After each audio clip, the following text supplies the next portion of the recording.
ನಮ್ಮದು ಈಗೆಲ್ಲ ನಿಮ್ಗಾಗಲೇ ಸ್ಟಾರ್ಟ್ ಮಾಡಿದ್ರಲ್ಲ 20-25 ವರ್ಷದಿಂದ ಸ್ಟಾರ್ಟ್ ಮಾಡಿರಲ್ಲ. ಈಗ ನಿಮ್ಮ ಬುದ್ಧ ವಿಹಾರದು, ನಂದು, ಹೌದು ಎಲ್ಲ ತೆಗಿತಾರೆ. ನಮ್ಮ ಅಣ್ಣನ ತೆಗಿತಾರೆ, ತೆಗಿತಾರೆ. ನಾನು ಯಾರಿಗೆ ಮದುವೆ ಆಗಿದ್ದೀನಿ, ಹೆಂಗಾಗಿದ್ದೀನಿ, ನನ್ನ ಮಕ್ಕಳು ಹೆಂಗಿದ್ದಾರೆ, ಪ್ರಿಯಾಂಕ್ ಬೆಳ್ಳಿಗನ ಕಪ್ಪಗನ, ಇವೆಲ್ಲ ಸ್ಟಾರ್ಟ್ ಆಗ್ತದೆ. ಇದು ಪ್ರಾಸಿಕ್ಯೂಷನಿಗೆ ನೋಟಿಸ್ ಕೊಡ್ತಾರೆ.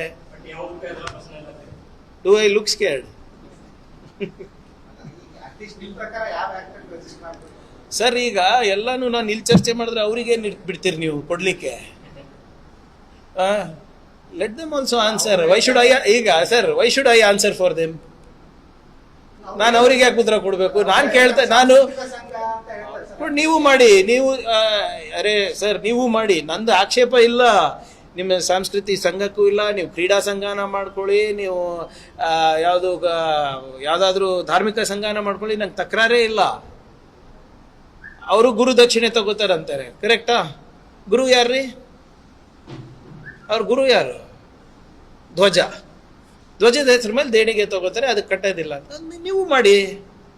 ಅದೇ ಮಾನದಂಡ ಇಟ್ಕೊಂಡು ನೀವು ನಾಳೆ ಪ್ರಾರಂಭ ಮಾಡಿ ಸಂಘವನ್ನ. ಯಾರು ಬೇಡ ಅಂದಿದ್ದಾರೆ? ಅವಾಗ IT ED ಸುಮ್ಮನಿರ್ತಾರ ನೋಡ್ತೀನಿ ನಾನು.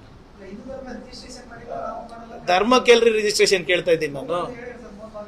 ಅವ್ರು ಏನಾದರೂ ಹೇಳ್ತಾರೆ ಇಲ್ಲ, ಅದಕ್ಕೆ ಅಲ್ಲ ನೋಡಿ, ಅವರ ಚಮಚಗಳಿಗೆ ಪ್ರವಚನ ಕೊಡೋದಲ್ಲ. ಎದ್ರ ಬಿದ್ರ ಕುಂತಿ ನಿಮ್ಮ ಲಾಯರ್ಸಿಗೆ ಕಳಿಸಿ, ನಾವು ನಮ್ಮ ಲಾಯರ್ಸಿಗೆ ಕಳಿಸ್ತೀವಿ. Legal status I asking, constitutional status asking. ಇವ್ರು ಯಾರು ಈ ಧರ್ಮದ ರಕ್ಷಣೆ ಮಾಡೋಕ್ಕೆ? ಹಿಂದೂ ಧರ್ಮ 3000 ವರ್ಷದಿಂದ ಇದೆ. ಇವ್ರು ಹುಟ್ಟು 100 ವರ್ಷ ಆಗಿಲ್ಲ. ಅದು ರಿಜಿಸ್ಟ್ರೇಷನ್ ಆಗಿತ್ತಾ? 3000 ವರ್ಷದಿಂದ ರಿಜಿಸ್ಟ್ರೇಷನ್ ಆಗಿತ್ತಾ?